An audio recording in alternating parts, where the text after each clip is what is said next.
Boy, Laie is going to be a bit hotter than the rest of Oahu this week because that's where the Polynesian Cultural Center's 18th annual World Fire Knife Championships are going down this week, with the final set for Friday and Saturday nights. Dancers of all ages will tempt fate as they try to avoid the dangerous fire knives. And check it out, they're out here live, right in front of our KITV4 studios. Too bad it's not dark, but still, you get the idea. And joining us this morning to tell us all about it is Chief Steve Laulu. And good morning, Chief. Thanks for being down here and bringing the dancers. Oh, it's great to be here. All right, now, we got something a little different here. We got it's like a team division. Right. That's right. This is part of the competition. We have duets. Duets can go from 2, 3, 4, 5 performers and all the way up. And it's part of the competition, so they work on a routine, and then they put it all together, and they come out and go for it. What are the dancers and these fire knife dancers judged on? I'm sorry? What are they judged on? How do you win this event? They're judged on the speed of the knives, the technique, the difficulty of the technique. Of course, showmanship is important. They can't drop the knives. They drop the knives, points are coming off like that. Yeah.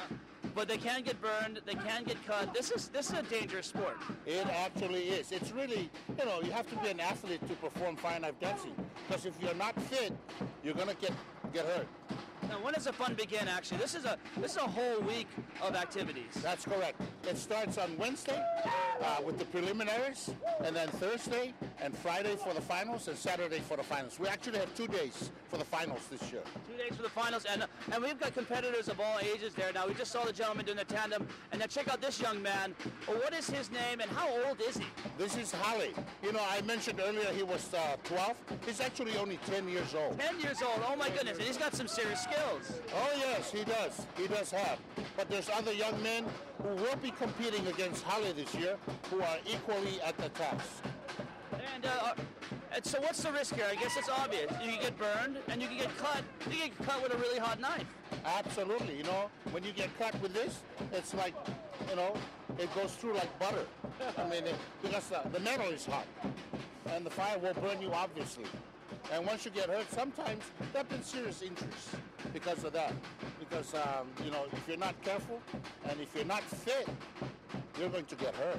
All right, last question. Anybody who hasn't seen this competition before, what are they in for if they go down to the finals this weekend? Oh, they're in for a surprise. They're in for a great time. You'll see a lot of these warriors compete with different skill levels, and it makes it for an interesting competition. All right, thanks so much, Chief. Really appreciate it. Thank you. And once again, I got to ask this young man real quick. Okay, coming in. All right, you ready to defend your title? Yes.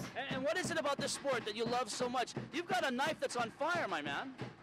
Well, my parents were performers at the Hawaiian Hut, and I just used to love watching the fire knife. Now I wanted to. And now you're doing it. It's the defending champs. Once again, you got to check it out. It's the 18th annual World Fire Knife Championships going down this week at the Polynesian Cultural Center. For more information, go to pcc.com. Gentlemen, thanks so much. Thank you so much. Thank you, Chief. Thank you. And thank you for watching KITV4 News. We'll be right back with one last look at traffic and weather on the 4s and a check of the day's top stories. It is 6:49.